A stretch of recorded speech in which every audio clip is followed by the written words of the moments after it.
जगत अवलोकन न्यूज। हमारे रोहतक शहर के सभी सम्मानित पार्षद साथियों के द्वारा लगभग 300 के करीब एजेंडा हमारे यहाँ आज की बैठक में रखा गया और उस सारे के सारे प्रत्येक एजेंडे पर चर्चा करते हुए विजिबिलिटी को देखते हुए हमने सबको यहाँ हाउस में पास किया। उसमें जो प्रमुख चीजें हैं वो सम्मानित मीडिया के माध्यम से मेरे रोहतक की जनता को बताना मैं चाहता हूँ कि रोहतक शहर में निश्चित तौर पर जनसंख्या बढ़ रही है, दिल्ली के नजदीक है। यहाँ जनसंख्या बढ़ने की वजह से शहर में भीड़ भाड़ बहुत रहती है, व्हीकल्स का दबाव रहता है। उस चीज को ध्यान में रखते हुए जिस तरह से पूर्व मंत्री श्री मनीष कुमार ग्रोवर जी ने अपने मंत्रिमंडल का जो कार्यकाल था उस समय जो एलिवेटेड रोड बनवाया था पुराना बस अड्डा से लेकर के अंबेडकर चौक तक, उस समय भी कुछ लोगों ने, शहर के कुछ लोगों या अपोजिशन के कुछ लोगों ने उसका विरोध किया था। लेकिन बाद में जब उसकी सुविधा का लाभ मिला तो आज वही लोग बार बार माननीय मनीष कुमार ग्रोवर जी की प्रशंसा करते हैं कि बहुत अच्छा काम हुआ, सरकार की प्रशंसा करते हैं। तो उसी चीज को ध्यान में रखते हुए कि शहर को इस भीड़ भाड़ से, जाम से निजात दिलाई जाए, तो एक नया प्रस्ताव आज अंबेडकर चौक से लेकर के अपना कलियार लेक तक ये एक और एलिवेटेड रोड शहर के बीचों बीच बनाने के लिए आज प्रस्ताव पास हुआ है। उसमें 3 जगह पार्किंग की व्यवस्था रहेगी, एक तो अशोका चौक के पास और दूसरी अपने बापू पार्क के पास और तीसरी अपने अम्बेडकर मेडिकल मोड़ के ऊपर। ये 3 पार्किंग प्लेस बीच में उसके साथ पास किए गए हैं।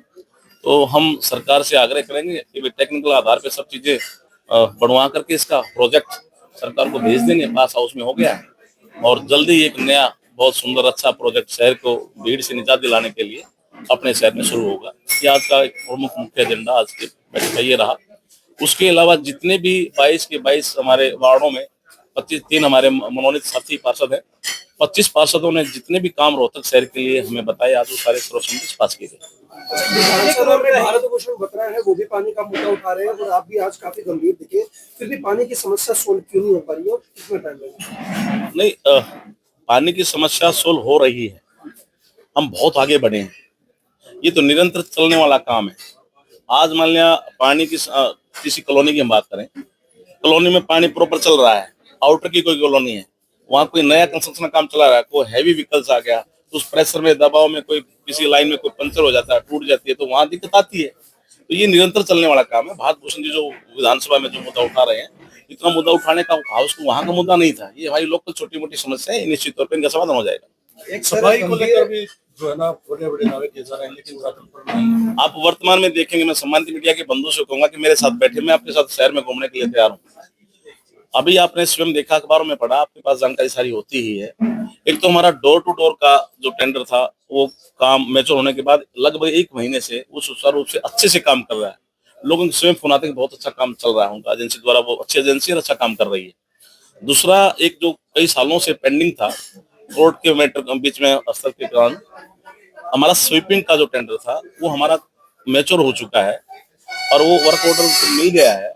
1 तारीख से तो नहीं, लगभग 10 जनवरी के फर्स्ट वीक में, मैक्सिमम 10-15 तारीख तक लास्ट है। तो वो एजेंसी भी शहर में सफाई का काम शुरू कर देगी। लगभग हमारे इसमें 350 की मैन पावर का उन्होंने टेंडर किया है। तो जो छोटी मोटी समस्या आपको दिख रही है, दिखाई दे रही है, वो जनवरी के बाद आपको दिखाई नहीं देगी। सब साथियों के सहयोग से, पार्षदों के सहयोग से, हमारे अधिकारी बहुत अच्छे अधिकारी, हमारे सारे निगम के कमिश्नर साहब बहुत पेन लेते हैं। हमारे डॉक्टर आनंद कुमार शर्मा जी जो सम्मानित हमारे कमिश्नर साहब हैं, ये स्वयं वार्डों में जाते हैं, पार्षदों के साथ घूमते हैं, पता नहीं जब फोन करते हैं सभी पार्षदों को कॉल बैक करते हैं अगर मान कहीं बिजी हैं तो निश्चित तौर पे सारे हमारे अधिकारी, हमारे दोनों जैसी बहन नमिता जी, माने मंजीत जी, ये सब साथी और अन्य हमारे अधिकारी सब पब्लिक से जुड़े हुए हैं। सभी हमारे अधिकारी हमारे पार्षदों के साथ जुड़े हुए हैं और जो काम पार्षद बताते हैं, निश्चित तौर पर हमारे सभी विंग के अधिकारी उस काम को तत्परता करते हैं। एक गंभीर बात सामने आई है कि पुराने जो बोर्ड है उनको हटाया जाएगा और अभी तक नए पार्षदों के भी बोर्ड नहीं लगे, तो ये काम कब तक हो जाएगा? वैसे मैं आपकी जानकारी के लिए बता दूं, अधूरी जानकारी अभी तक हमारे पार्षदों के जो नए पार्षद हैं उनके बोर्ड लग चुके हैं। हाँ, लग चुके ना जी। तो अब उन्होंने और मांग की है कि भाई हमारा घर अंदर है तो बाहर एक साइन बोर्ड लग गया, हाउस में भी पास हो गया है। निश्चित तौर पे हमारे पार्षद साथियों के और भी बोर्ड उनके कहे अनुसार हम लगवा देंगे, उसका टेंडर कर देंगे। जिसको पहले दिया था उसको कंटिन्यू भी कर सकते हैं। दूसरी बात एक जो आपने कहा कि भाई पहले जो हमारे पार्षद रहे हैं पूरा एक्स, उनके जो साइन बोर्ड लगे हुए हैं, तो निश्चित तौर पे अगर उनको नहीं हटाएंगे तो वो तो हर 5 वर्ष में बढ़ते चले जाएंगे, गली में घुसने का रास्ता नहीं बचेगा, दिक्कतें रहेंगी। तो सर्वसम्मति से सभी पार्षदों का ये तर्क था, विचार था, सोच थी, सबने सर्वसम्मति से पास किया पार्षदों ने कि पुराने सभी जो हमारे पूर्व पार्षद गणों के सभी के पास हटाए जाएंगे और नहीं करेंगे। हाँ सर, एक हाउस में एक नई बात, एक गंभीर बात चर्चा में आई है कि एक ठेकेदार ने एक पार्षद को रिवॉल्वर दिखाई, आप ही ने कहा था, क्या कुछ वो मामला था सर? हाँ, एक ठेकेदार के द्वारा हमारे किसी पार्षद साथी के द्वारा घर जाकर किसी बात को लेकर वाद विवाद हुआ। विकास कार्य के जनप्रतिनिधि है, उसने जो ठेकेदार के काम दिया है निगम ने या विभाग ने, वो काम प्रॉपर नहीं करेगा तो पार्षद की जिम्मेवारी बनती है। इसलिए जनता ने चुना है कि उसको बताएगा तेरा काम ठीक नहीं है। जब उसको उसने टोका टाकी करी तो उसने उसके साथ मिसबिहेव किया। वो मिसबिहेव वाली बात पूर्व की बैठक में हमारे सामने आई, तो उस समय हमने कहा था कि इस एजेंसी को डिबार किया जाए और उसके खिलाफ जो भी नियम अनुसार हमें संज्ञान लेना चाहिए वो हमें कार्रवाई करनी चाहिए।